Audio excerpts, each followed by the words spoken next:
কেমনে মানুষের সামনে মানুষকে মারা হয়, প্রশাসন থাকতে কেমনে নিরস্ত্র ছাত্রদের সামনে হাত তোলা হয়, কিভাবে হয় এটা?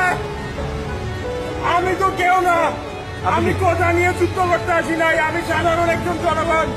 আমি আমার চাকরিতে যাচ্ছিলাম, আমার কেন এসব সহ্য করতে হচ্ছে? আমি তো আন্দোলনে নামি নাই, আমার কেন রক্তাক্ত হতে হলো? আমি তো আন্দোলনে নামি নাই, আমি তো কোনো দল করি না, আমার কেন এগুলো দেখতে হলো? কেন এখানে ককটেল ফুটানো হচ্ছে কিন্তু পুলিশ এখানে দাঁড়ায় আছে? পিছনে ক্যামেরা দেন, পুলিশের পুরো বাহিনী এখানে দাঁড়ানো। আমার রাস্তায় রাস্তায় ককটেল ফুটানো হচ্ছে আমাদের উপরে।